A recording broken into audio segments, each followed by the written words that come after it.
그 비녀는 대체 어디서 난 것이냐? 새로 들어온 하인이 마루에 떨어뜨린 낡은 옥비녀 하나. 헌데 그것은 세상에 단 2개뿐인 30년 전 대감이 사랑하는 여인에게 직접 깎아준 비녀와 소름이 돋도록 똑같았지요. 돌아가신 어머니 유품이라는 하인의 대답에 대감의 머릿속이 복잡했습니다. 과연 하인이 지닌 옥비녀는 어떤 내용이 숨겨져 있을까요? 조선야담소를 찾아주셔서 감사합니다. 구독과 좋아요는 사랑입니다. 그럼 이야기 시작합니다.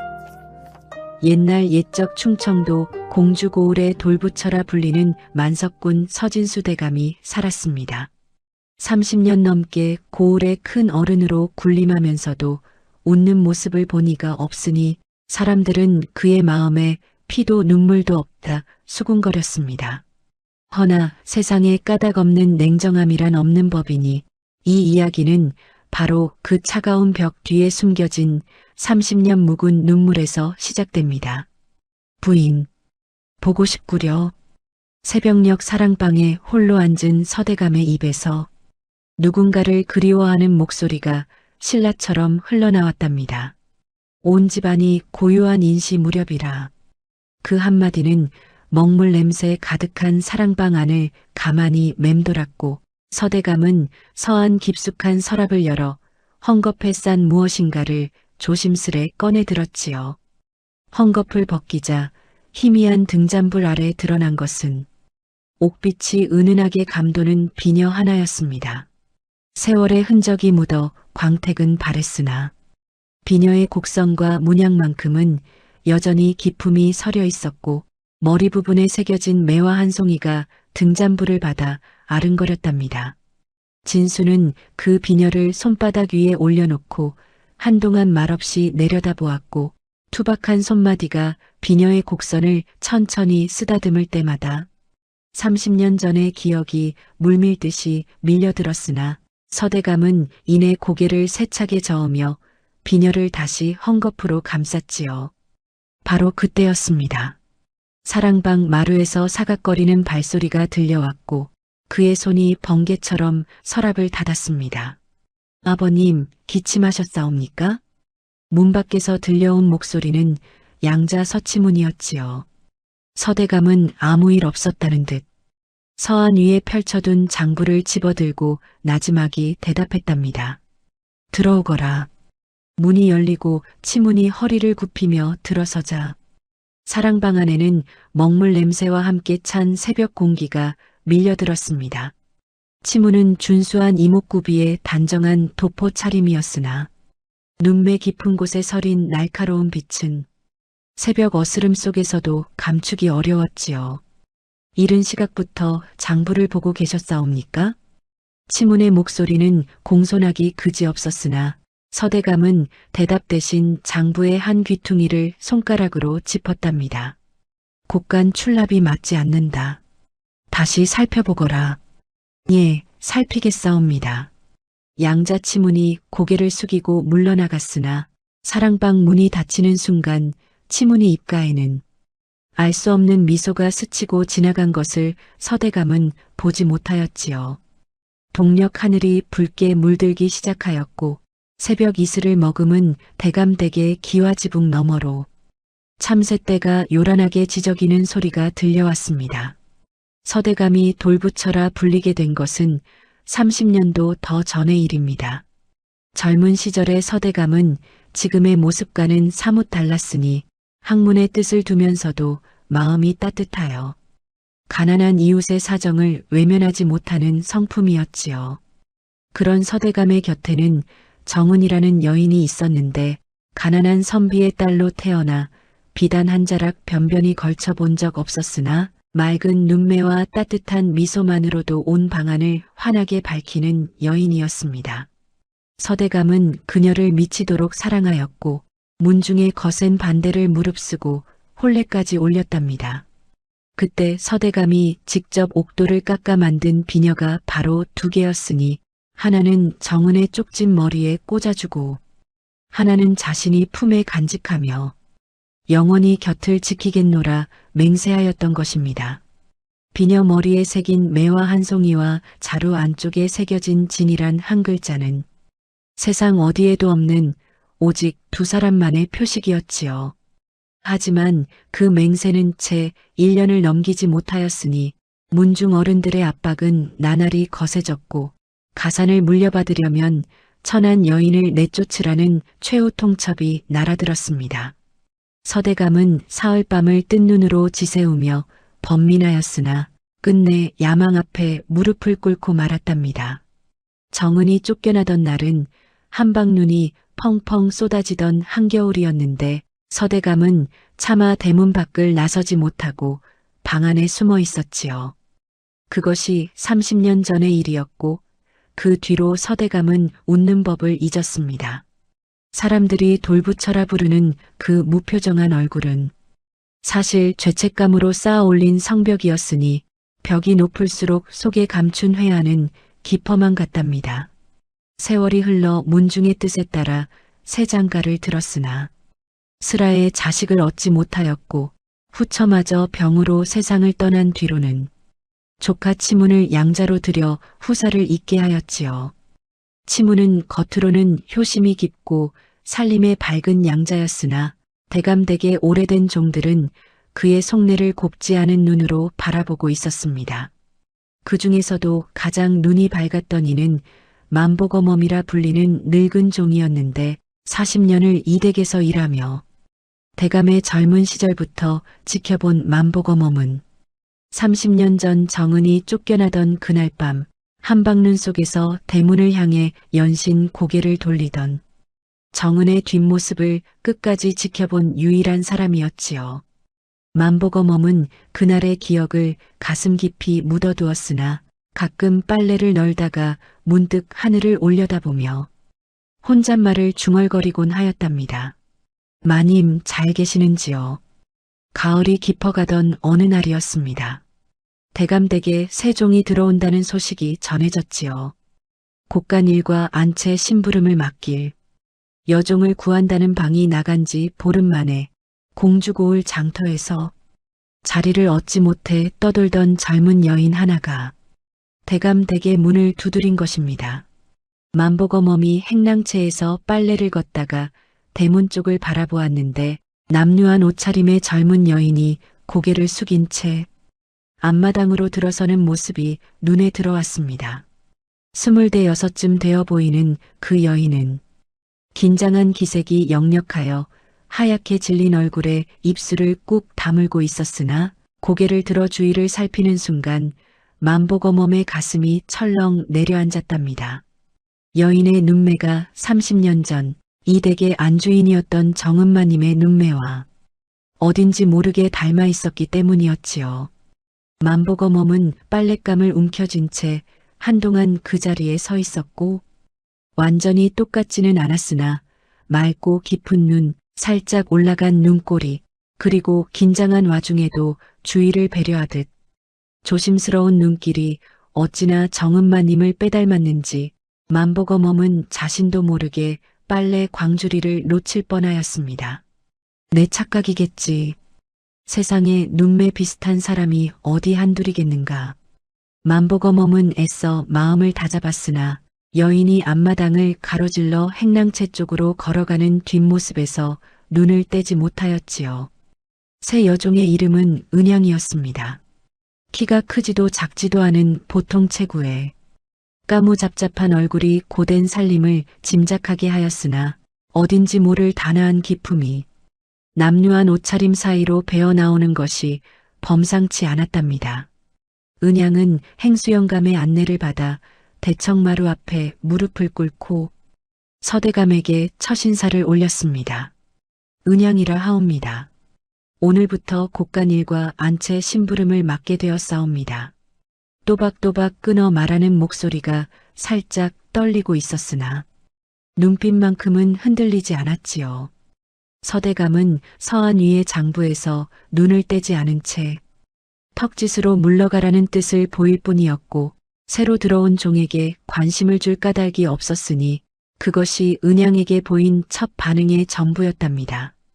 은양은 고개를 조아린 뒤 조심스레 물러나며 품속을 살짝 여미는 동작을 하였는데 그것은 무의식적인 버릇인 듯 오른손이 저고리 안쪽 주머니를 가볍게 누르며 잡는 것입니다. 만보검원만이 그 작은 동작을 놓치지 않았으나 무엇이 들었는지까지는 알 수 없었지요. 사흘이 지났습니다. 은양은 맡겨진 일을 부지런히 해내었고 곳간 정리와 안채 청소를 빈틈없이 처리하여 행수영감의 고개를 끄덕이게 하였지만 서대감은 여전히 은양의 존재를 눈여겨보지 않았으니 종 하나 늘었다는 사실은 그에게 아무런 감흥도 주지 못하였답니다. 그런데 나흘째 되는 날 아침 일이 벌어지고 말았습니다. 서대감이 사랑방에서 장부를 검토하고 있을 때 은양이 장부를 대청마루에 올려놓으라는 행수영감의 분부를 받고 사랑방 앞 마루로 다가왔지요.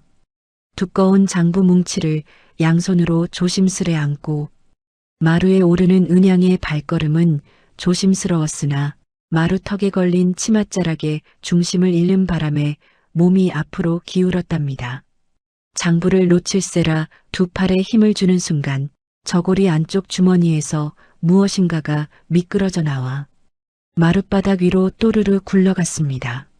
맑은 소리가 고요한 사랑방까지 또렷하게 울려 퍼졌는데 은양의 얼굴이 새하얗게 질렸고 황급히 무릎을 꿇어 굴러간 물건을 집으려 손을 뻗었지요. 그런데 바로 그 찰나 사랑방 문이 열리며 서대감이 마루로 나섰답니다. 무슨 소란 인개냐? 서대감의 서늘한 시선이 마루 위를 훑다가 한 곳에 멈추었고 은양의 무릎 앞 마룻바닥 위에 비녀 하나가 놓여 있었습니다. 세월의 때가 묻어 광택은 바랬으나 옥빛이 은은하게 감도는 투박한 비녀였고 머리 부분에 매화 한 송이가 새겨져 있었지요.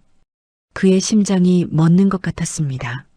저 비녀는 서대감의 눈동자가 걷잡을 수 없이 흔들리기 시작하였고 오랜 세월 냉철함을 잃은 적 없던 그 서늘한 눈이 지금 이 순간 한낱 비녀 하나 앞에서 걷잡을 수 없이 요동치고 있었던 것입니다.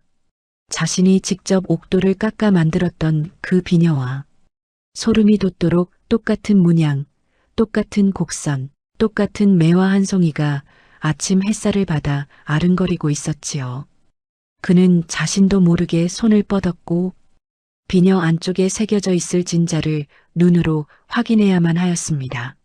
손끝이 비녀에 닿으려는 바로 그 찰나 죄송하옵니다. 서대감의 손보다 빠르게 은양이 번개처럼 손을 내밀어 비녀를 낚아채었답니다. 은양은 비녀를 주머니 깊숙이 밀어넣으며 이마를 마루에 대고 절을 올렸지요. 돌아가신 어머니 유품이옵니다. 행여 잃어버릴세라 늘 지니고 다니는 것인데 큰 신뢰를 범하였사옵니다. 서대감의 손이 허공을 움켜쥐었으나 그곳에는 아무것도 없었고 비녀는 이미 은양의 주머니 속으로 사라진 뒤였습니다. 은양의 표정은 세상에서 가장 소중한 것을 지키려는 듯한 눈빛이었으니 마치 제 목숨보다 귀한 것을 품에 안은 사람의 얼굴이었답니다. 서대감의 입에서 낮은 목소리가 흘러나왔습니다. 어머니 유품이라 하였느냐? 예, 3년 전 돌아가시기 전까지 한시도 손에서 놓지 않으셨던 것이옵니다.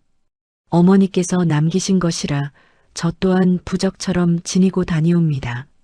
그의 숨이 턱 막혔고 3년 전에 돌아가셨다는 말이 귓전을 맴돌며 머릿속을 하얗게 태워버렸지요. 만약 저 비녀가 정은의 것이라면 정은이 이미 이 세상 사람이 아니라는 뜻이었습니다. 그 오랜 세월 동안 어딘가에서 살아있을 것이라 막연히 믿어왔는데 그 믿음이 산산이 부서지는 소리가 귓속에서 윙윙 울렸습니다. 서대감은 숨을 쉬는 것조차 잊은 채 은양의 얼굴을 뚫어지게 바라보았답니다. 눈매, 코끝, 입술선, 턱의 곡선까지 이목구비 하나하나를 훑어보는 그의 시선은 30년 전의 기억과 눈앞의 여인을 끊임없이 겹쳐놓고 있었지요. 완전히 똑같지는 않았으나 분명히 닮은 구석이 있었으니 맑고 깊은 눈과 살짝 올라간 눈꼬리가 정은의 것과 어딘지 모르게 포개지는 듯 하였습니다. 은양은 대감의 이상한 시선에 당혹감을 느꼈으나 감히 윗사람의 눈을 피할 수도 없어 고개를 조아린 채 처분만을 기다렸답니다. 물러가거라. 서대감의 목소리는 평소와 다름없이 차가웠으나 목끝이 미세하게 갈라지는 것을 은양은 알아채지 못하였고 은양이 황급히 마루를 내려가 사라진 뒤에도 그는 한동안 비녀가 놓여있던 마룻바닥만 멍하니 내려다보았지요. 해가 서산으로 기울어 붉은 노을이 대감댁의 기와지붕 위로 번져나가고 있었으나 그는 사랑방 안에 홀로 앉아 장부도 펴지 않은 채 창밖만 바라보고 있었습니다. 내 착각일 뿐이야. 세상에 닮은 비녀가 어디 하나둘이겠느냐. 스스로를 다잡아 보았으나 가슴 밑바닥에서 피어오르는 의구심은 좀처럼 사그라들지 않았답니다. 한방눈이 쏟아지던 오래전 그날 대문 밖으로 쫓겨나는 정은의 뒷모습 그리고 차마 따라 나서지 못하고 방 안에 숨어있던 비겁한 자신의 모습이 선명하게 되살아났지요. 그러던 중 서대감의 머릿속에 또 하나의 의문이 고개를 들었습니다. 분명 두 사람 사이에 아이는 없었고 정은이 쫓겨나던 그날 아이가 있다는 말은 단 한 번도 듣지 못하였는데 저 아이는 대체 왜 저 비녀를 가지고 있는 것일까? 만약 저 비녀가 정은의 것이 맞다면 저 여인은 정은의 딸이란 말인가? 설마 아이를 가진 줄도 모른 채 헤어져야 했던 것인가? 그는 천천히 서안의 서랍을 열었고 새벽녘에 감추어 두었던 헝겊 뭉치가 그 자리에 고스란히 놓여 있었지요. 헝겊을 벗기자 자신의 짝 비녀가 등잔불 아래 빛을 받아 은은하게 빛났고 그의 손이 비녀를 집어들었으나 다시 헝겊으로 감싸 서랍에 밀어 넣었습니다. 그것을 확인하는 순간 30년의 비겁함과 마주해야 한다는 것을 알고 있었기 때문입니다.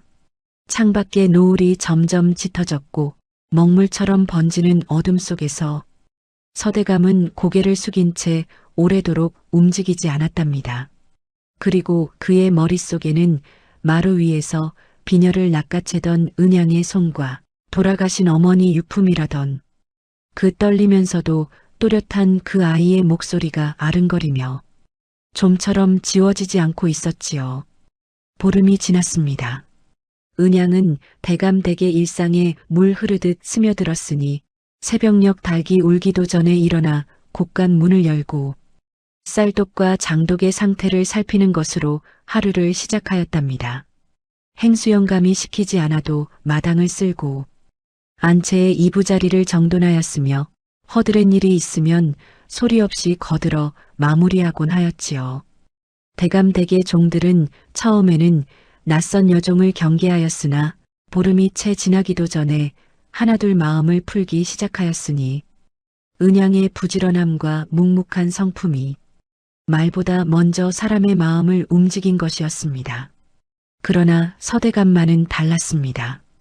비녀 사건 이후로 서대감은 은양을 일부러 피하듯 행동하였으니 은양이 사랑방 앞을 지나갈 때면 장부에서 눈을 떼지 않았고 앞마당에서 마주치면 고개를 돌려 다른 쪽을 향하곤 하였지요. 그것은 관심이 없어서가 아니었습니다. 서대감은 은양의 모습에서 자꾸만 30년 전 정은의 그림자가 겹치는 것이 두려웠고 그 두려움을 인정하는 순간 자신이 30년간 쌓아올린 냉정한 성벽이 무너져 내릴 것만 같았기 때문이었지요. 그런데 보름째 되는 날 아침에 사달이 벌어졌습니다.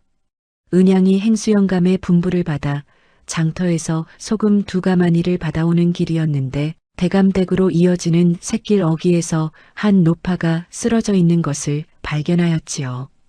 가을서리가 내려앉은 이른 아침이라 노파의 입술은 파랗게 질려 있었고 지게에 가득 실은 나무찜이 옆으로 나뒹굴어 노파가 무거운 짐에 치여 넘어졌음을 짐작하게 하였답니다. 은양은 2가마니의 소금짐을 길가에 내려놓고 허둥지둥 노파에게 달려가 부축하였습니다. 어르신, 괜찮으십니까? 노파는 다리를 삐었는지 일어서지 못하였고 은양은 주저없이 노파를 등에 업었지요. 자신보다 훨씬 크고 무거운 노파였으나 은양은 이를 악물고 한 발 한 발 걸음을 옮기며 고을 의원 쪽으로 향하였답니다. 가만히째 두고 온 소금이 걱정되지 않았을 리 없으나 눈앞에 쓰러진 사람을 놓아두고 돌아갈 수 없었던 것이 은양의 성품이었지요. 의원의 노파를 맡긴 뒤 다시 샛길로 달려와 소금 가마니를 짊어지느라 은양이 대감댁에 들어선 것은 해가 중천을 넘긴 뒤였습니다. 행수영감은 은양이 늦은 까닭을 물었고 은양은 고개를 숙인 채 쓰러진 노파를 업어다 드린 이야기를 아뢰었지요. 벌을 받겠사옵니다. 소금 가마니를 제때 드리지 못한 죄 어떤 처분이라도 달게 받겠사옵니다. 행수영감은 한동안 은양의 얼굴을 물끄러미 바라보다가 고개를 가로저으며 나지막이 말하였답니다. 사람을 살리는 일에 벌을 줄 놈이 어디 있겠느냐. 어서 가서 쉬거라. 그 광경을 사랑방 처마 아래에서 지켜보는 눈이 있었으니 서대감이었습니다. 서대감은 창호지 문틈 사이로 앞마당을 내다보다가 은양이 행수영감 앞에서 고개를 조아리는 모습을 보았고 그 순간 마치 뒤통수를 3개 맞은 듯 숨이 멎는 느낌이었지요. 오래전 일이 아른거리며 떠올랐기 때문입니다. 젊은 시절 정은이 서대감의 집에 처음 며느리로 들어왔을 때 마을 어귀에서 다리를 다친 늙은 거지를 만난 적이 있었습니다. 문중 어른들의 잔치상에 올릴 두부를 이고 가던 정은은 두부를 길가에 내려놓고 거지를 업어 의원에 데려다 주었으니 그 바람에 잔치상 차리는 시각이 한참 늦어져 시어머니에게 된통 꾸지람을 들어야 했지요. 그때도 정은은 고개를 조아리며 벌을 달게 받겠나이다 하고 말하였는데 눈앞에 은양이 행수영감 앞에서 보인 모습이 30년 전에 그 장면과 기이할 만큼 포개지는 것이었습니다. 서대감의 손이 무릎 위에서 떨리기 시작하였고 마른 입술 사이로 누군가의 이름이 흘러나올 뻔했으나 이내 입을 다물어 삼켰답니다. 우연일 것이라고 스스로를 달래보았으나 가슴 한구석에서 피어오르는 의구심은 보름 전보다 한결 짙어져 있었지요. 한편 은양이 노파를 업고 달려간 이야기는 종들 사이에서 퍼져나갔습니다. 만보거멈의 귀에도 그 소식이 들어왔으니 만보거멈은 빨래를 널다 말고 한동안 멍하니 하늘을 올려다보았답니다. 정은마님이 거지를 업고 뛰어갔던 그날이 떠올랐기 때문이었고 은양의 눈매에서 정은마님을 발견한 이후 마음속에 품어온 의욕이 점점 커지고 있었지요. 그러나 만보거멈은 고개를 저으며 혼잣말을 중얼거렸답니다. 내가 늙어 정신이 이상한 게야. 세상에 닮은 사람이 어디 한둘이겠는가. 며칠 뒤 저녁 무렵의 일이었습니다. 은양은 행랑채 뒤편 작은 마당에서 빨래를 걷고 있었는데 마당 구석에 웅크리고 앉아있는 아이가 눈에 띄었습니다. 대감댁종의 자식인 듯한 5-6살 사내아이였으니 코를 훌쩍이며 흙바닥에 나뭇가지로 무언가를 끄적이고 있었지요. 은양이 다가가 아이 옆에 쪼그려 앉으니 아이가 쓰고 있는 것은 천자문의 척 글귀였으되 획이 엉뚱한 곳으로 삐져나간 서툰 솜씨였습니다. 글을 배우고 싶은 게로구나. 은양의 목소리는 부드러웠고 아이는 고개를 끄덕이며 은양을 올려다보았지요. 은양은 품속에서 낡은 천자문 한 권을 꺼내 들었습니다. 첫 장만 남은 천자문이었으니 나머지는 오래전에 떨어져 나갔는지 표지와 첫 장이 실로 꿰매어져 있었고 종이가 누렇게 바랜 것이 세월을 말해주었답니다. 이것은 어머니께서 남겨주신 것이란다. 어머니는 이 글 한자 한자가 사람의 뼈대가 된다고 하셨지. 은양이 첫 장을 펼쳐 아이에게 보여주며 하늘 천 따지를 읽어주었고 아이는 눈을 동그랗게 뜨고 따라 읽기 시작하였지요. 은양은 아이의 손을 잡고 나뭇가지로 흙바닥에 함께 획을 그었으니 초가을 바람이 두 사람의 머리카락을 간지리며 스쳐 지나갔답니다. 바로 그때 행랑채 뒤편에서 이 광경을 지켜보는 사람이 있었으니 바로 만보거멈이었습니다. 만보거멈은 빨래 광주리를 들고 마당으로 나오다가 은양이 아이에게 글을 가르치는 모습을 보고 걸음을 멈추었지요. 은양이 천자문 첫 장을 넘기는 순간 만보거멈의 눈에 무엇인가가 스쳤습니다.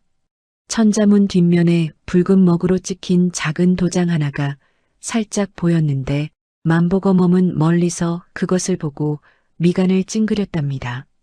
어디선가 본 듯한 도장이었으나 거리가 있어 또렷이 확인할 수는 없었고 만보거멈은 가슴이 두근거리는 것을 느끼며 발걸음을 돌렸지요.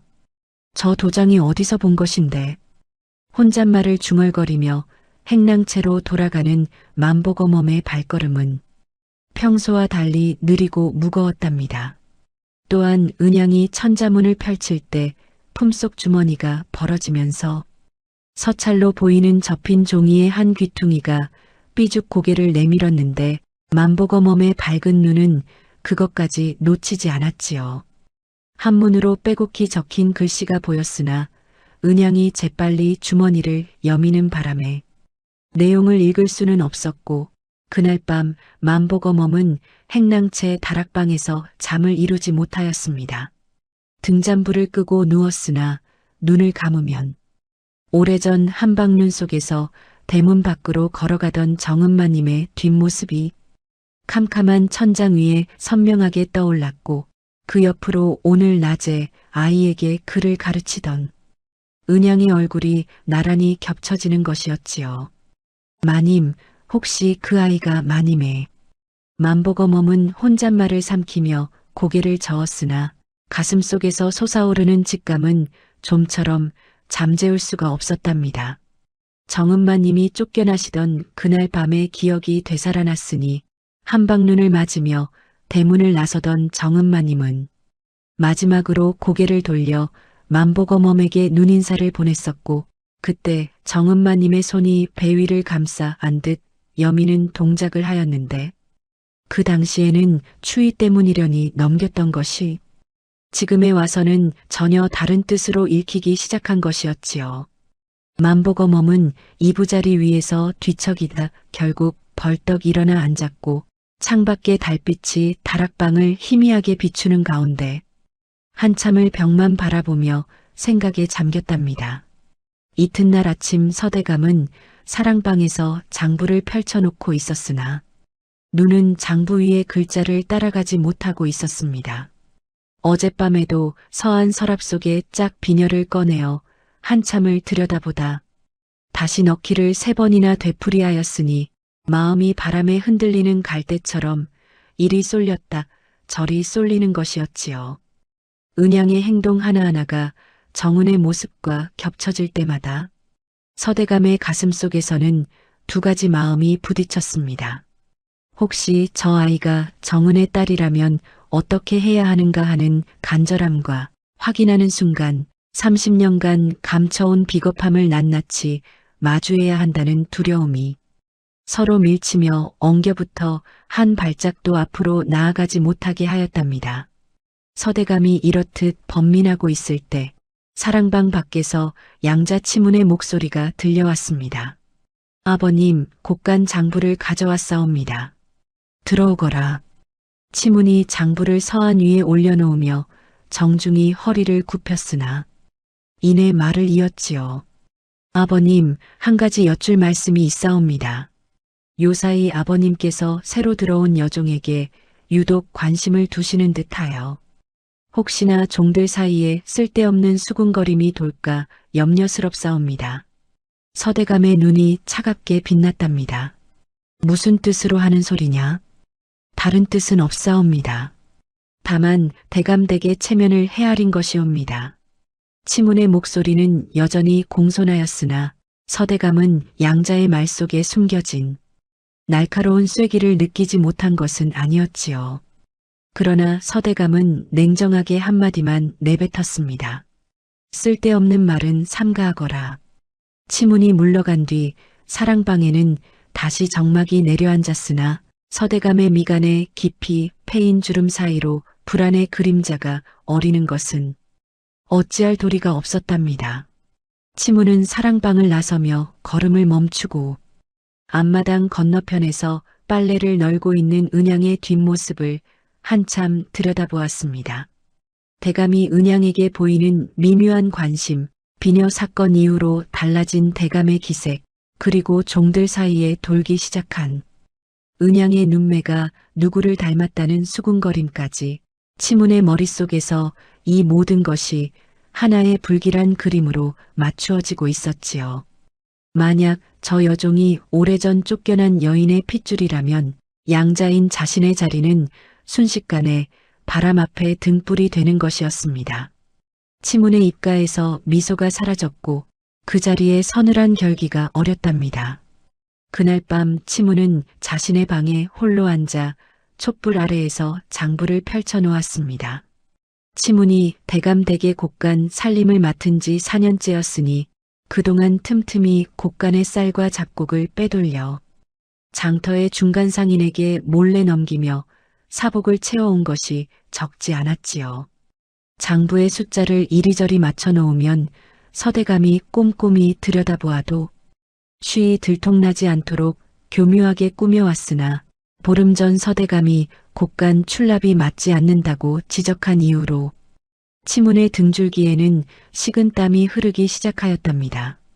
은양을 몰아내야 한다는 생각과 자신의 횡포 흔적을 감추어야 한다는 급박함이 겹치면서 치문의 머릿속에는 하나의 음모가 자라나고 있었지요.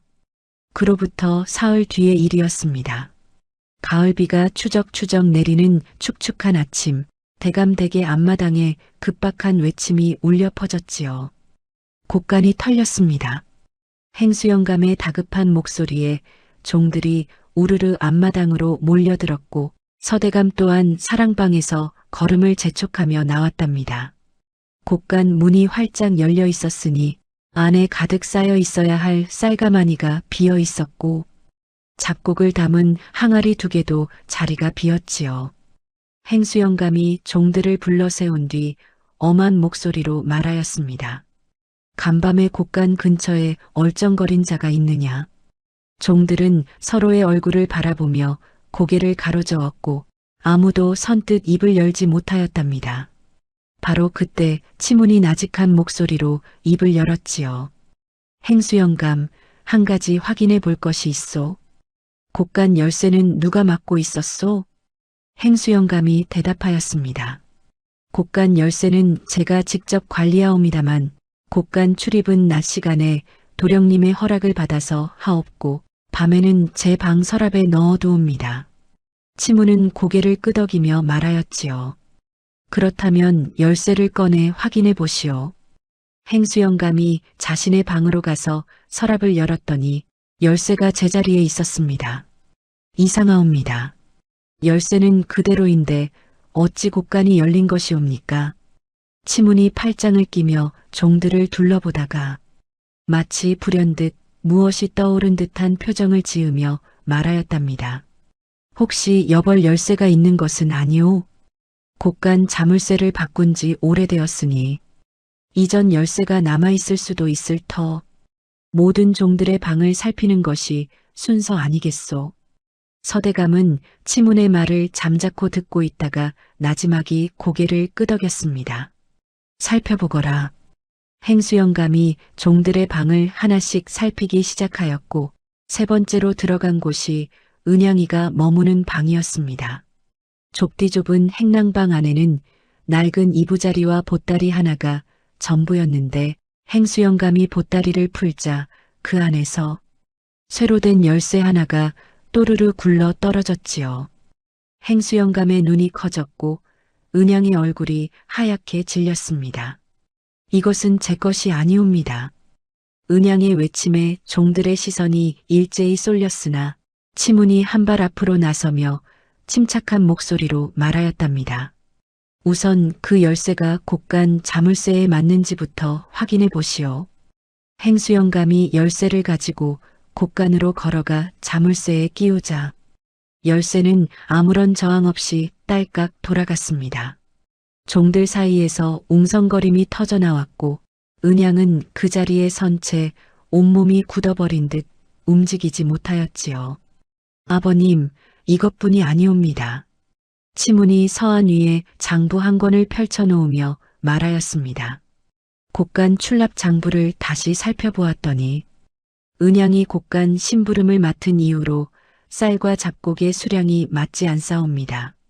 보름 사이에 쌀 5가마니, 보리 2가마니가 장부와 어긋나없고 모두 은양이 출입한 날짜와 겹치옵니다. 치무는 침통한 표정을 지으며 서대감을 바라보았지요.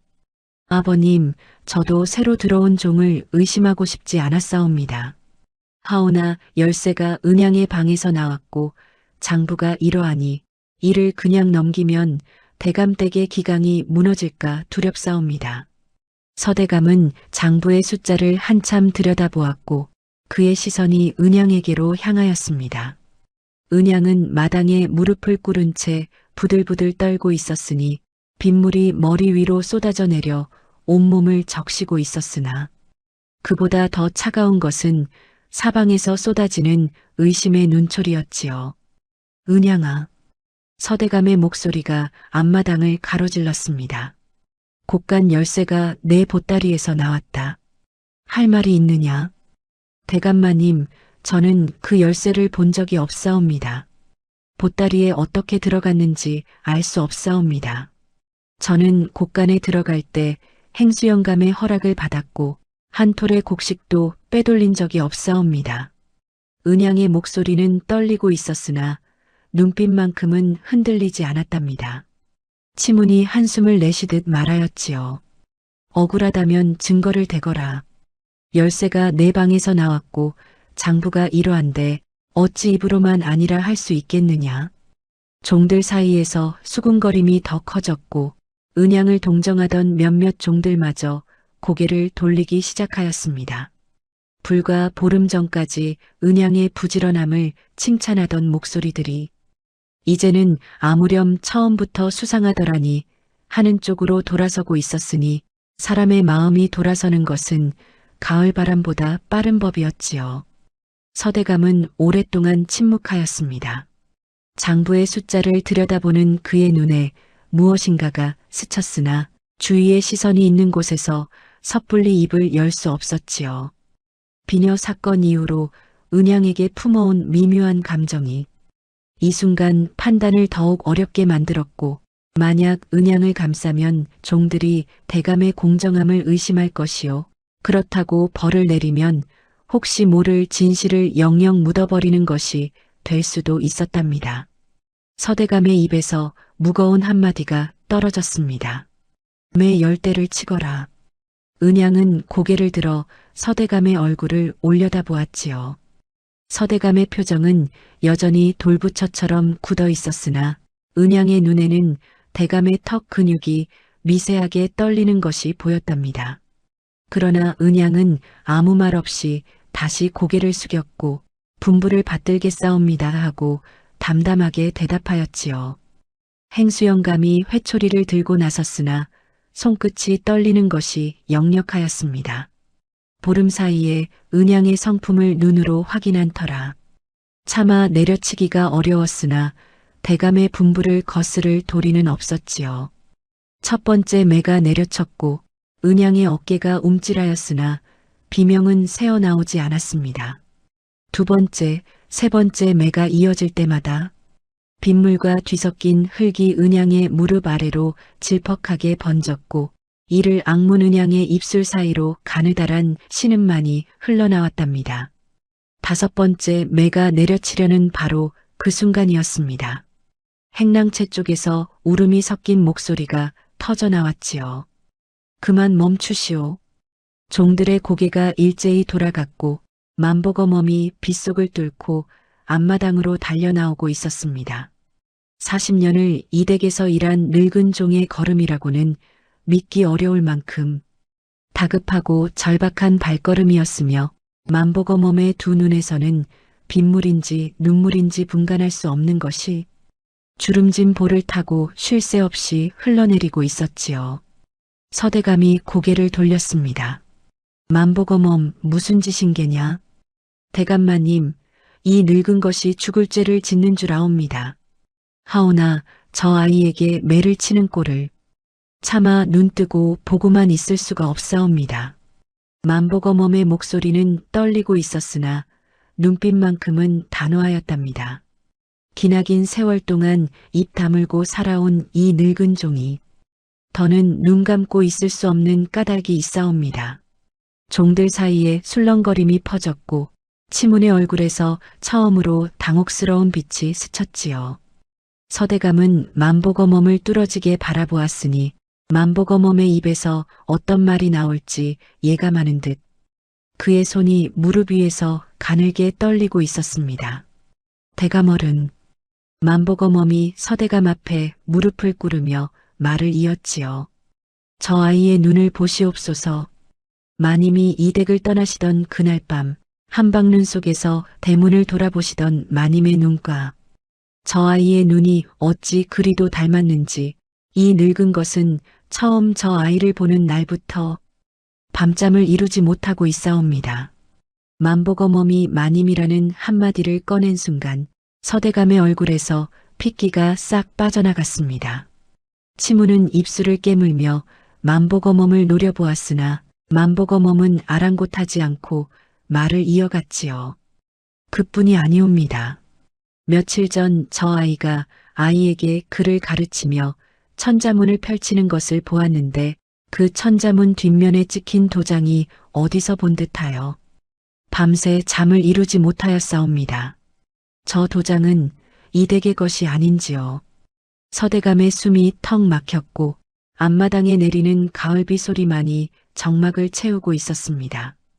은양은 땅에 엎드린 채 만보검엄과 서대감의 대화를 듣고 있었으나 무슨 뜻인지 알 수 없어 젖은 흙바닥 위에서 고개를 숙이고 있을 뿐이었지요. 치문이 한 발 앞으로 나서며 재빨리 입을 열었습니다. 만보검엄, 늙어 정신이 혼미한 게야. 눈이 닮았다느니 도장이 어쩌느니 하는 말은 아무 근거도 없는 헛소리가 아니겠소. 지금 중한 것은 곳간에서 도둑이 났다는 것이지 30년 전 이야기가 아니오. 치문의 말은 날카로웠으나 그 날카로움 속에 미세한 떨림이 섞여 있는 것을 서대감은 놓치지 않았답니다. 매를 멈추거라. 서대감의 입에서 나지막하되 무거운 한마디가 떨어졌고 천천히 자리에서 일어나 빗속에 엎드려 있는 은양을 내려다보았습니다. 빗물에 젖은 은양의 뒷모습이 오래전 한방눈 속에서 대문 밖으로 걸어가던 정은의 뒷모습과 기이할 만큼 겹쳐지는 것이었고 서대감의 입술이 파르르 떨렸으나 끝내 아무 말도 하지 못하였답니다. 은양은 행랑방에 가두어 두거라. 곡간거는 내가 직접 다시 살피겠다. 서대감의 목소리는 평소보다 낮고 무거웠으며 그 한마디에 앞마당에 모인 모든 이가 숨을 죽였습니다. 치무는 고개를 숙이며 물러섰으나 그의 눈 속에 어린 불안은 가을비에 젖은 기와지붕보다 어두웠지요. 서대감이 사랑방으로 돌아간 뒤 만보검엄은 행수영감의 부축을 받으며 일어나는 은양에게 다가갔고 차마 말을 잇지 못한 채 은양의 등을 어루만지며 눈물을 삼키고 있었답니다. 은양은 고개를 돌려 만보검엄을 올려다보았는데 빗물에 젖은 두 사람의 눈이 마주치는 그 순간 만보검엄의 가슴 속에 묻어두었던 비밀이 더 이상 참을 수 없는 무게로 솟구쳐 오르고 있었지요. 은양은 행랑방에 들어가 문이 닫히자 그제야 무릎에 힘이 풀렸고 차가운 방바닥 위에 쓰러지듯 주저앉았습니다.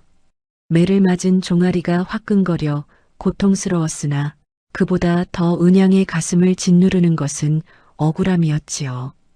품속을 더듬어 옥비녀가 무사한 것을 확인하고 나서야 은양은 비로소 안도의 숨을 내쉬었답니다. 어머니, 이것만은 지켰사옵니다. 누구에게 들려줄 수도 없는 한마디를 중얼거리며 은양은 비녀를 가슴에 꼭 안고 몸을 웅크렸지요. 품속에는 비녀와 함께 어머니가 남긴 서찰이 접혀 있었는데 한문을 읽지 못하는 은양에게는 알 수 없는 글자들이었으나 어머니가 죽는 날까지 손에서 놓지 않았던 것이기에 은양 또한 부적처럼 지니고 다니는 것이었답니다. 어머니, 저를 도와주셔요. 행랑방 밖에서 빗소리가 처마를 타고 흘러내리고 있었고 은양은 어둠 속에서 오래도록 잠들지 못하였지요. 한편 치문 또한 자신의 방에서 편하게 잠들지 못하기는 매한가지였습니다. 만보거멈이 앞마당에 뛰어나와 마님이라는 말을 꺼낸 순간부터 치문의 머릿속은 최악의 상황들이 꼬리에 꼬리를 물며 떠오르고 있었지요. 늙은 종 하나의 헛소리라면 대수롭지 않으나 대감의 눈빛이 달라진 것은 분명하였고 대감이 장부를 다시 살피겠다고 한마디 또한 치문의 속을 뒤집어 놓기에 충분하였습니다. 장부의 숫자를 다시 한번 맞추어 놓아야 하는데 대감이 비망록을 따로 적어두었다면 맞추는 것이 쉽지 않을 터였지요.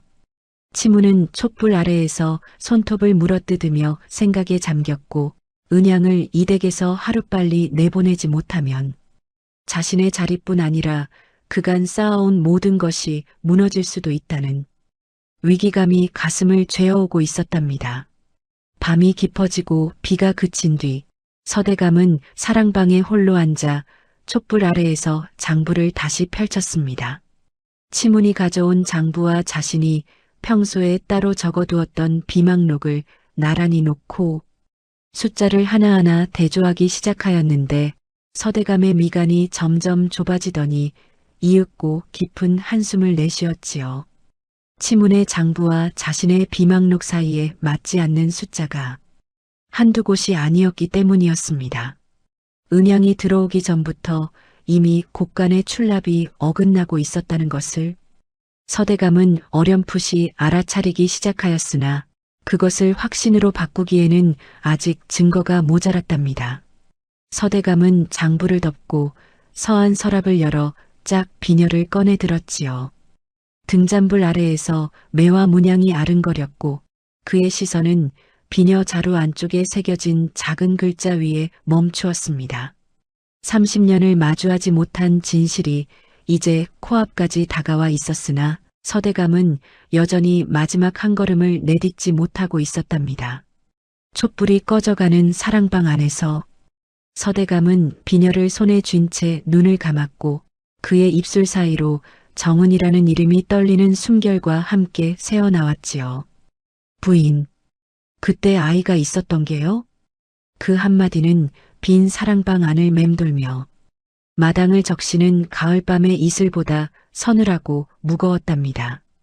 비가 그친 뒤의 새벽은 유난히 고요하였습니다. 만보거멈을 부르거라. 마당을 지나던 종에게 나지막이 명을 내린 서대감의 목소리는 평소에 차갑고 단호한 어조와는 사뭇 달랐으니 마치 30년을 참아온 사람이 마지막 숨을 토해내듯 떨리면서도 조용한 목소리였답니다. 40년을 이 댁에서 일한 만보거멈이었으나 대감이 사랑방으로 직접 부른 것은 손에 꼽을 만큼 드문 일이었기에 늙은 종의 어깨가 잔뜩 긴장하여 굳어 있었지요. 어젯밤에 내가 앞마당에서 한 말 다시 한번 들어보겠다. 들어오거라. 만보거멈이 문지방을 넘어 사랑방 안으로 들어섰고 서대감은 서안 앞에 앉은 채 고개를 숙이고 있었습니다. 만보거멈은 마룻바닥에 이마를 대고 절을 올린 뒤 떨리는 목소리로 입을 열었지요. 대감마님, 이 늙은 종이 30년을 참고 참았사옵니다. 하오나 어젯밤 은양이가 매를 맞는 것을 보고 나니 또다시 눈을 감고 있을 수가 없었사옵니다. 서대감의 손이 무릎 위에서 움찔하였으나 고개를 들지는 않았답니다. 30년 전 그날 밤을 말하는 것이냐? 예, 대감마님. 한방눈이 쏟아지던 그날 정은마님께서 대문을 나서실 때 이 늙은 종이 행랑채 처마 아래에서 마님의 뒷모습을 지켜보았사옵니다. 만보검엄의 목소리가 가늘게 갈라졌으나 멈추지 않았지요. 마님께서 걸음을 옮기실 때마다 눈밭 위에 찍히는 발자국이 비틀비틀 흔들리고 계셨사옵니다. 그것이 슬픔 때문이려니 하였는데 대문을 나서시기 직전에 마님께서 잠깐 몸을 돌리셨고 그때 이종의 눈에 들어온 것은 저고리 밑으로 불룩하게 솟아오른 마님의 배였사옵니다. 서대감의 숨이 멎었습니다. 사랑방 안의 공기가 얼어붙은 듯 고요해졌고 먹물 냄새와 촛농 냄새가 뒤섞인 사랑방 안에서 서대감의 거친 숨소리만이 유일한 소리였지요. 아이를 갖고 있었단 말이더냐. 그것을 알고도 30년을 말하지 않았단 말이냐. 서대감의 목소리가 낮게 떨렸고 만보검엄은 이마를 바닥에 댄 채 울먹이며 대답하였답니다. 종의 신분으로 어찌 감히 대감마님의 집안일에 입을 놀릴 수 있었겠사옵니까? 문중 어른들의 뜻이 하늘과도 같은 것인데 이 천한 종이 무슨 힘으로 막을 수 있었겠사옵니까? 그 죄를 오랫동안 가슴에 묻고 살았사옵니다. 서대감은 한동안 아무 말도 하지 못하였고 그의 눈가에 처음으로 물기가 고이기 시작하였으나 아직은 그 물기를 흘려보낼 준비가 되지 않은 사람처럼 이를 악물고 고개를 돌렸지요. 한 가지만 더 묻겠다. 천자문 뒤에 찍혀있던 도장이 무엇이더냐? 서씨 가문의 인장이었사옵니다. 이댁 사당벽에 걸린 족자에 찍힌 것과 같은 도장이었사옵니다. 정은마님께서 시집 오실 때 가져오셨던 천자문 첫 장에 대감마님께서 직접 찍어주신 것이라 들었사옵니다. 서대감의 손이 서안을 짚었고 마른 나뭇가지처럼 앙상한 손마디가 하얗게 질려 있었답니다. 30년간 쌓아 올린 냉정한 성벽에 금이 가기 시작하였으니 그 금은 사랑방 안을 가득 채운 침묵 속에서 소리 없이 그러나 걷잡을 수 없이 번져가고 있었지요. 은양이를 데려오거라. 서대감의 명이 떨어지고 잠시 뒤 매를 맞은 종아리를 절뚝이며 은양이 사랑방 앞에 나타났습니다. 밤새 잠을 이루지 못한 탓에 얼굴이 부어 있었고 행랑방의 차가운 바닥에서 밤을 지새운 몸이 새벽 한기에 가늘게 떨리고 있었지요. 은양이 사랑방 안으로 들어서자 서대감과 눈이 마주쳤고 서대감의 눈이 붉게 충혈되어 있는 것을 은양은 처음 보았으나 감히 윗사람의 얼굴을 오래 살필 수 없어 곧바로 고개를 조아리며 마룻바닥에 무릎을 꿇었답니다. 대감마님, 어젯밤 일은 참으로 억울하옵니다. 하오나 처분을 내리셨으니 달게 받겠사옵니다. 서대감은 그 말에 대답하지 않았고 한동안 은양의 얼굴을 말없이 내려다보고 있었지요. 맑고 깊은 눈, 살짝 올라간 눈꼬리, 긴장한 와중에도 상대를 배려하듯 조심스러운 눈길. 30년 전의 기억이 눈앞의 여인과 겹쳐지자 서대감의 턱이 미세하게 떨리기 시작하였답니다. 내 어미가 남긴 것이 비녀 하나뿐이더냐. 은양이 고개를 들었고 그 눈에 당혹감이 스쳤습니다. 비녀와 서찰 한 통이 있사옵니다. 허나 서찰은 한문으로 되어 있어 읽을 수가 없었사옵니다. 그 서찰을 보여다오. 은양은 잠시 망설이다가 품속을 더듬었습니다. 비녀와 함께 접혀있던 누런 종이 한 장을 조심스레 꺼내어 두 손으로 받들어 올렸지요. 서대감의 손이 서찰을 받아들었고 접힌 종이를 펼치는 손끝이 나뭇잎처럼 떨리고 있었답니다.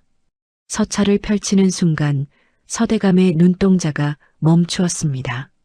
익숙한 글씨체가 눈에 들어왔으니 30년 전 정은이 혼서지에 적었던 바로 그 필체였지요. 서대감은 숨을 삼키며 글귀를 따라 읽어 내려갔습니다. 서방님께 이 글을 읽으실 날이 올지 모르겠사옵니다. 차마 말로 전하지 못한 것을 붓에 담아 남기옵니다. 당신의 아이를 가진 줄도 모른 채 쫓겨나야 했던 그날 밤이 지금도 꿈에 나옵니다. 아이의 이름은 은양으로 지었고 은은한 향기라는 뜻이니 이 아이만큼은 어디에 있어도 당신 곁에 매와 향기를 담기를 바랍니다. 원망하지 않겠습니다. 다만 이 비녀와 이 글이 언젠가 아이를 아비에게 데려다 주기를 빌 뿐이지요. 서대감의 손에서 서찰이 미끄러져 서안 위로 떨어졌습니다. 30년간 돌부처라 불리던 사내의 입에서 짐승이 울부짖는 것 같은 신음이 새어나왔고 고개가 앞으로 꺾이며 이마가 서안 위에 닿았지요. 서찰 위로 굵은 물방울이 떨어져 먹물 글씨가 번지기 시작하였으니 그것은 단 한 방울도 흘리지 않았던 굵은 눈물이었답니다. 은양은 서대감의 돌변한 모습에 놀라 어쩔 줄을 몰랐고 무슨 일이 벌어지고 있는지 알 수 없어 바닥에 엎드린 채 숨조차 제대로 쉬지 못하고 있었지요. 서대감은 떨리는 손으로 서한 서랍을 열어 낡은 보자기에 쌓인 무엇인가를 꺼내었습니다. 매듭을 풀자 오랫동안 간직해온 비녀가 등잔불 아래 고요하게 모습을 드러냈고 서대감은 은양을 향해 나지막이 말하였지요. 내 비녀를 이리다오. 은양이 떨리는 손으로 품속의 비녀를 꺼내어 내밀었고 서대감은 두 개의 비녀를 서안 위에 나란히 놓았습니다. 왼쪽에는 자신이 간직해온 비녀, 오른쪽에는 은양의 비녀. 두 비녀의 매와 문양이 등잔불 아래에서 서로를 비추듯 아른거렸고 서대감은 은양의 비녀를 집어들어 자루 안쪽을 들여다보았지요. 자루 안쪽에 새겨진 작은 글자가 눈에 들어왔습니다. 자신의 비녀에도 새겨져 있는 바로 그 글자, 진이라는 한 글자가 세월의 때에 무척 희미하였으나 틀림없이 같은 손으로 새긴 것이었지요. 서대감의 손에서 비녀가 떨어질 뻔하였고 입술을 깨물어 참고 있던 울음이 다시 한번 터져 나왔습니다. 만석군 대감의 체면도 돌부처라는 별명도 30년간 쌓아 올린 냉정한 성벽도 비녀 하나 앞에서 모래성처럼 무너져 내렸답니다. 은양아, 주인이 종의 이름을 부르는 목소리가 아닌 아비가 자식의 이름을 부르는 떨리고 갈라지는 바로 그 목소리였지요. 은양은 고개를 들었고 서대감의 눈에서 흘러내리는 눈물을 보았습니다.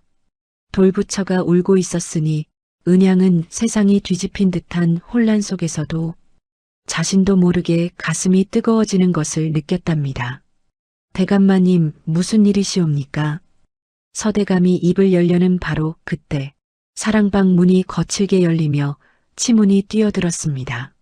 새벽녘에 대감이 만보검엄과 은양을 불렀다는 소식이 치문의 귀에 들어간 것이었지요. 아버님, 무슨 일이십니까? 이른 새벽에 종들을 사랑방으로 부르시다니 혹시 어젯밤 곳간 일로 은양을 다시 문초하시는 것이옵니까? 치문의 눈이 서한 위를 훑다가 나란히 놓인 두 개의 비녀와 펼쳐진 서찰 위에서 멈추었습니다. 치문의 얼굴에서 핏기가 빠져나갔고 입술이 파르르 떨리기 시작하였지요.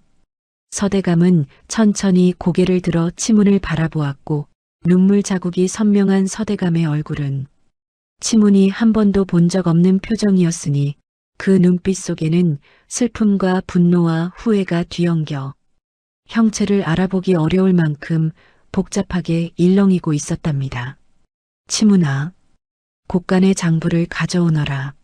아버님, 장부는 이미 올려드렸사옵니다. 내가 말하는 것은 내 방에 따로 두고 있는 장부다. 치문의 동공이 흔들렸습니다. 서대감이 비망록을 따로 적어두고 있었다는 것은 알고 있었으나 설마 밤새도록 숫자를 대조하였으리라고는 생각하지 못한 것이었지요. 아버님, 그것은 오해이옵니다. 곳간 출납의 차이는 은양이 들어오면서 생긴 것이옵니다. 이 아이를 내보내면 모든 것이 바로잡히옵니다. 서대감이 서안 위에 비망록을 집어들었고 붉은 먹으로 동그라미 쳐놓은 곳을 치문 앞에 펼쳐 보였습니다. 은양이가 이 댁에 들어오기 석 달 전에 출납부터 맞지 않는다. 내가 행수영감에게 곳간 열쇠를 관리하게 하고 자신은 장부만 맡겠다 한 것이 4년 전이었느니라. 그때부터 숫자가 하나둘 어긋나기 시작하였다. 치문의 얼굴이 흑빛으로 변하였고 입술을 달싹거렸으나 변명이 나오지 않았지요. 그때 사랑방 한 구석에서 엎드려 있던 만보검어미 나지막이 입을 열었습니다. 대감마님, 한 가지 더 아랠 것이 있사옵니다. 서대감이 고개를 끄덕이자 만보검어미 고개를 들고 말하였지요. 어젯밤 곳간에 쌀이 사라진 것은 은양이가 한 짓이 아니옵니다. 이 늙은 종이 밤중에 뒷간을 다녀오는 길에 작은 대감께서 곳간 쪽에서 나오시는 것을 보았사옵니다. 어두운 밤이라 확신이 서지 않아 함부로 입을 열지 못하였으나 작은 대감의 도포 자락에 쌀겨가 묻어 있었사옵니다. 치문이 벌떡 일어서며 소리를 질렀습니다. 늙은 종의 헛소리를 믿으시겠사옵니까? 이것은 모함이옵니다. 서대감은 치문이 외침에 눈 하나 깜짝하지 않았고 서안 위에 나란히 놓인 두 비녀를 내려다보며 낮고 무거운 목소리로 말하였지요. 치문아, 30년 전 내 아비와 문중 어른들이 나의 오래전 부인을 이 댁에서 내쫓은 것을 너는 알고 있었느냐? 치문의 입이 굳게 닫혔습니다. 서대감의 물음은 이미 대답을 알고 있는 사람의 물음이었으니 치문은 서대감의 눈빛에서 모든 것이 끝났음을 읽었지요. 내 아비에게서 들었을 것이다. 내 친자식이 있으면 양자의 자리가 위태로워진다는 것을 말이다. 치문의 무릎이 꺾이며 마룻바닥 위로 주저앉았고 이마에 식은땀이 줄줄 흘러내렸답니다. 준수한 얼굴에 드리운 공포는 겉으로 쌓아 올린 효심과 공손함이 모두 허물어진 뒤에 남은 벌거벗은 탐욕의 민낯이었지요. 행수영감을 불러 치문을 묶어라. 곳간 장부 조작과 은양에 대한 모함의 죄를 물을 것이다. 서대감의 명이 떨어지자 행수영감이 종두를 데리고 들어왔고 치문은 사시나무 떨듯 떨며 바닥에 엎드려 용서를 빌었으나 서대감은 고개를 돌린 채 치문을 보지 않았습니다. 포박당한 치문이 사랑방 밖으로 끌려나간 뒤에도 서대감은 한동안 움직이지 않았으니 30년간 양자라 부르며 기른 정이 쓸쓸하게 흩어져 가는 것을 차마 눈으로 볼 수가 없었던 것이었지요. 사랑방에는 서대감과 은양만이 남았습니다. 서대감은 서안 위에 두 비녀를 손에 쥐고 천천히 은양 앞으로 다가갔지요. 그리고는 천하의 만석군 대감이 종 앞에서 무릎을 꿇었습니다. 은양이 소스라치게 놀라 뒤로 물러나며 외쳤습니다. 대감마님, 이러시면 아니 되옵니다. 서대감은 두 비녀를 은양의 앞에 나란히 놓으며 오랫동안 삼켜왔던 말을 마침내 꺼내었답니다. 은양아, 이것은 내가 직접 옥도를 깎아 만든 비녀다. 하나는 내 어미에게 주었고 하나는 내가 품에 간직하였다. 내 어머니가 남긴 서찰에 내 이름이 적혀 있으니 너는 나의 딸이니라. 은양의 눈이 크게 떠졌고 세상의 모든 소리가 멎은 것처럼 고요한 순간이 흘렀습니다.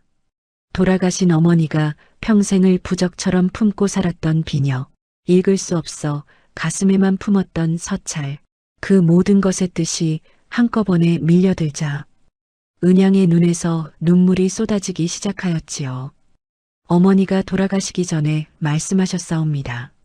원망하지 말아라. 내 아비도 그 나름의 사정이 있었을 것이다. 하셨사옵니다. 서대감의 어깨가 무너지듯 꺾였고 마룻바닥에 이마를 대며 오열하였답니다. 만석군의 체면도 대감의 위엄도 모두 내려놓은 채 한낱 죄인처럼 딸 앞에 엎드린 서대감의 등이 새벽빛 속에서 가늘게 떨리고 있었지요. 미안하다. 이 아비가 정말 미안하다. 그 한마디는 30년 묵은 회한의 무게를 고스란히 담고 있었으니 사랑방 안에는 아비와 딸의 울음소리만이 아침 이슬보다 맑고 처연하게 번져가고 있었답니다. 그날 이후 서대감의 삶은 완전히 바뀌었습니다. 서대감은 먼저 치문의 처분부터 내렸으니 곳간 장부를 조작하여 재물을 빼돌린 죄와 무고한 종에게 누명을 씌운 죄를 물어 관가에 넘기는 대신 양자의 연을 끊고 내보내는 것으로 마무리하였답니다. 치문이 문중 어른들의 뜻을 등에 업고 오래전 정은을 쫓아내는 데에 가담하였다는 사실까지 드러났으나 서대감은 그 죄까지 관가에 넘기지는 않았지요. 30년 전 정은을 지키지 못한 가장 큰 죄인은 다른 누구도 아닌 자신이라는 것을 알고 있었기 때문이었습니다. 치문이 대감댁을 떠나는 날 아침 행수영감이 대문 앞에서 치문의 짐을 내어주었고 치문은 고개를 숙인 채 한마디도 하지 못하고 돌아섰지요.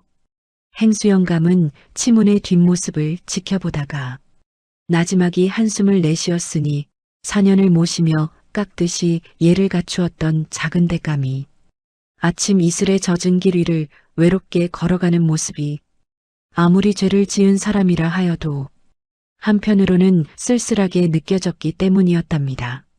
대문이 닫히는 소리가 마당 안에까지 울렸으나 서대감은 사랑방에서 나오지 않았지요. 사년을 양자라 부르며 기른 정이 쉽게 잊힐 리 없었으나 그보다 먼저 해야 할 일이 남아 있었기 때문이었습니다. 서대감은 은양을 사랑방으로 불러 자초지종을 모두 풀어놓았습니다.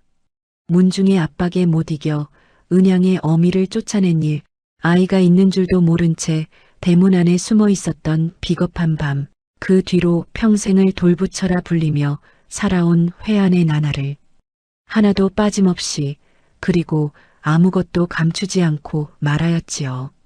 서대감의 입에서 흘러나오는 이야기는 30년간 닫아두었던 서랍을 하나씩 여는 것과 같았으니 서랍을 열 때마다 먼지와 함께 후회가 쏟아져 나왔고 그 후회의 무게에 서대감의 어깨가 조금씩 낮아져 갔답니다.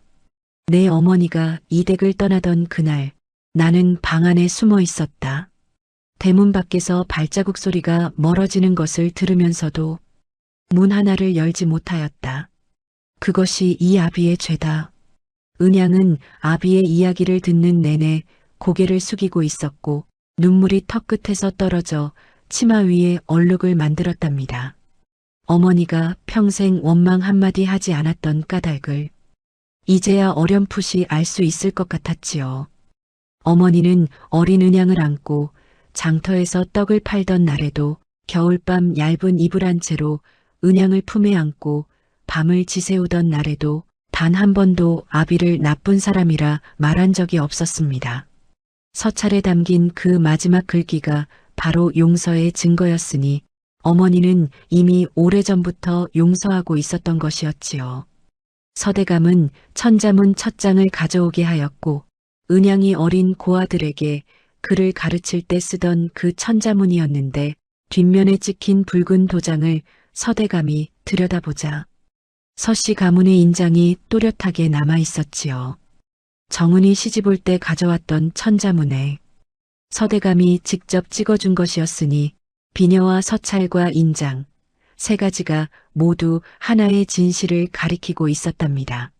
서대감은 그날로 은양의 종문서를 불에 태웠고 서씨 가문의 딸로 들이는 절차를 밟았으니 고을 좌수에게 호적을 고치겠다는 뜻을 전하였으며 대감댁의 종들 앞에서 은양을 딸로 소개하였지요. 만보검엄은 그 광경을 앞마당 한 구석에서 지켜보다가 빨래 광주리를 놓치며 주저앉고 말았답니다. 그 오랜 세월을 가슴에 묻고 살았던 비밀이 풀린 순간 늙은 종의 어깨에서 보이지 않는 짐이 한꺼번에 내려놓아진 것이었지요. 은양이 달려와 만보검엄의 손을 잡았고 만보검엄은 은양의 손등을 쓰다듬으며 눈물을 훔쳤습니다. 아가, 내가 처음 이 댁에 들어서던 날 내 눈매를 보고 이 늙은 종의 가슴이 철렁 내려앉았단다. 정은마님을 닮아도 너무 닮았으니 말이다. 은양은 만보검엄을 껴안았고 그동안 말 못하고 지켜보기만 했던 늙은 종의 한이 은양의 따뜻한 품 안에서 비로소 녹아내리고 있었지요. 사흘 뒤 서대감은 은양과 함께 문 밖을 나섰습니다. 행선지는 공주고을에서 사흘길을 걸어야 닿는 사찰 부근의 야산이었으니 아내가 묻혀 있는 곳이었지요.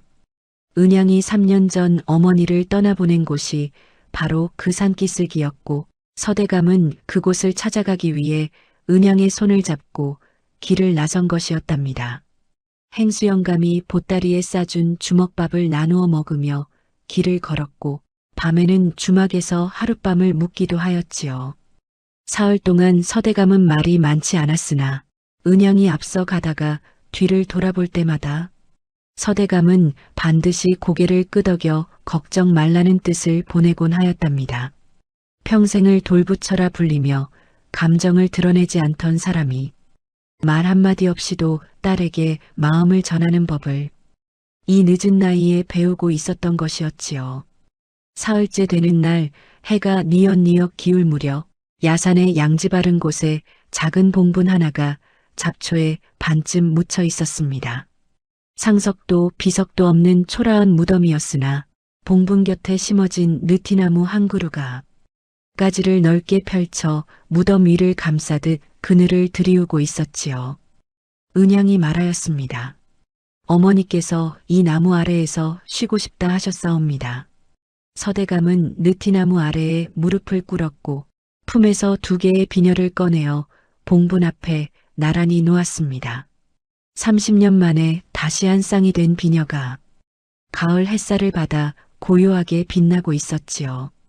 서대감은 흙 위에 이마를 대고 오래도록 엎드려 있었답니다. 입에서 새어나오는 말은 조각조각 끊겼으나 한마디 한마디가 뼈를 깎는 듯한 무게를 품고 있었지요. 부인, 이제서야 왔소. 당신이 아이를 가지고 있었다는 것을, 당신이 혼자서 아이를 낳아 기르며 얼마나 힘든 세월을 보냈을지를 이 못난 사람은 30년이 지나서야 알았소. 서대감의 목소리가 바람에 실려 느티나무 가지 사이로 흩어졌고 은양은 아비의 옆에 나란히 무릎을 꿇은 채 소리 없이 굵은 눈물을 흘리고 있었답니다. 부인, 딸을 잘 길러주어서 고맙소. 당신을 닮아 맑고 깊은 눈을 가진 아이가, 당신을 닮아 어려운 사람을 외면하지 못하는 아이가 이렇게 나를 찾아와 주었소. 서대감은 고개를 들어 은양을 바라보았고 투박한 손으로 딸의 눈물을 닦아주었습니다. 그 손은 30년간 장부만 만지며 굳어버린 손이었으나 딸의 볼에 닿는 순간만큼은 세상에서 가장 따뜻한 손이었지요. 은양이 나지막이 말하였습니다. 어머니께서 돌아가시기 전날 저에게 이 비녀를 쥐어주시며 이렇게 말씀하셨사옵니다. 이것을 가지고 가거라. 언젠가 이 비녀가 너를 데려다 줄 것이다. 하셨사옵니다. 서대감은 봉분 위로 손을 뻗어 흙을 쓸어내리며 정은이 평생을 기다렸을 그 한마디를 마침내 내뱉었답니다. 부인, 이제야 데려왔소. 우리 딸을. 느티나무 가지 위에서 참새 한 마리가 울었고 가을바람이 봉분 위에 억새를 쓸며 사각거리는 소리를 냈지요. 마치 그래요, 잘 왔어요. 하고 나지막이 속삭이는 것처럼 바람결이 서대감과 은양의 어깨를 감싸듯 스쳐 지나갔답니다. 세월이 흘러 서대감의 대감댁에는 많은 것이 달라졌습니다. 돌부처라 불리던 서대감의 얼굴에 웃음이 피어나기 시작하였으니 고을 사람들은 처음에는 눈을 의심하였으나 은양이 딸로 들어온 뒤로 서대감이 사람이 달라졌다는 소문이 삽시간에 퍼져나갔지요. 서대감은 은양의 손을 잡고 장터를 걸으며 고을 사람들에게 인사를 건넸고 곡간의 쌀을 나누어 주기 시작하였답니다. 30년 전 정은이 하던 일을 이제야 서대감이 이어받은 것이니 늦었으나 늦지 않았다는 것을 스스로 증명하고 있었지요. 은양은 종의 신분을 벗었으나 예전과 다름없이 부지런하였으니 만복어멈 곁에서 살림을 배우며 대감댁을 돌보았고 어린 아이들에게 천자문을 가르치는 일 또한 멈추지 않았지요. 정은이 남긴 천자문 첫 장은 은양의 보물이 되었으니 뒷면의 서씨 가문 인장을 볼 때마다 어머니의 온기가 손끝으로 전해지는 듯 하였답니다. 만보검엄은 그 모든 것을 지켜보며 행랑채 처마 아래에서 가끔 하늘을 올려다보곤 하였지요. 마님 보고 계시지요. 아가씨가 마님을 닮아 참으로 곱게 자랐사옵니다. 바람이 불 때마다 만보검엄의 혼잣말이 대감되게 기와지붕 넘어 하늘로 올라가는 듯 하였고 30년 묵은 한이 바람결에 실려 조금씩 옅어져 가고 있었답니다. 어느 봄날 서대감은 은양과 함께 다시 정은의 무덤을 찾았습니다. 겨우내 앙상했던 느티나무에 새잎이 돋아나고 있었고 봉분 곁에는 서대감이 정성껏 세운 비석이 놓여 있었지요. 비석에는 아내의 이름이 새겨져 있었으니 30년 전 이 댁에서 지워졌던 그 이름이 비로소 제자리를 찾은 것이었답니다. 은양이 봉분 앞에 가져온 찬압을 내려놓았는데 안에는 어미가 즐겨 먹었다는 쑥떡이 담겨 있었지요. 만보검엄이 새벽부터 일어나 빚은 것이었으니 오래전 앞마당에서 정은마님이 손수 만들어주시던 그 맛을 더듬더듬 기억을 되살려가며 정성껏 빚었다 하였답니다. 서대감은 비석 앞에 비녀 한 쌍을 나란히 놓고 은양의 어깨를 감싸 안았습니다. 아비의 품은 어색하고 투박하였으나 은양은 그 품에서 어머니가 말해주지 못한 온기를 느꼈고 서대감은 30년간 비워두었던 가슴 한쪽이 비로소 따뜻하게 채워지는 것을 느꼈지요. 느티나무 새잎 사이로 봄볕이 쏟아져 내려 아비와 딸의 어깨 위에 따스한 그림자를 드리웠으니 그 모습은 마치 정은이 두 사람을 안아주는 것과도 같았답니다. 옛말에 천리길도 한 걸음부터라 하였습니다. 서대감은 30년을 돌아가야 할 먼 길을 걸었으나 그 첫 걸음은 마루 위에 떨어진 낡은 비녀 하나에서 시작되었지요. 비겁함에 눈을 감고 세월 뒤에 숨으면 참된 것은 영영 사라지는 것이 아니라 더 깊은 곳에서 더 아프게 기다리고 있다는 것을 이 이야기는 보여주고 있습니다. 정은이 남긴 비녀는 원망이 아니라 용서였고 서찰에 담긴 글귀는 탄식이 아니라 기다림이었으니 피보다 진한 것은 기른 정이요 기른 정보다 진한 것은 끝내 용서하는 마음이라는 것을 이 예시이야기는 전해주고 있답니다. 오늘 이야기 마음에 깊은 울림이 있으셨는지요? 구독과 좋아요로 소중한 인연이 이어졌으면 합니다. 여러분의 따뜻한 마음에 가슴 뭉클한 사연으로 정성껏 보답하겠습니다. 지금 어느 지역에서 함께하고 계신지 편하게 댓글로 말씀 주시면 감사한 마음 담아 반갑게 인사 올리겠습니다. 댁내에 늘 평안이 깃들길 바라며 지금까지 조선야담소였습니다. 감사합니다.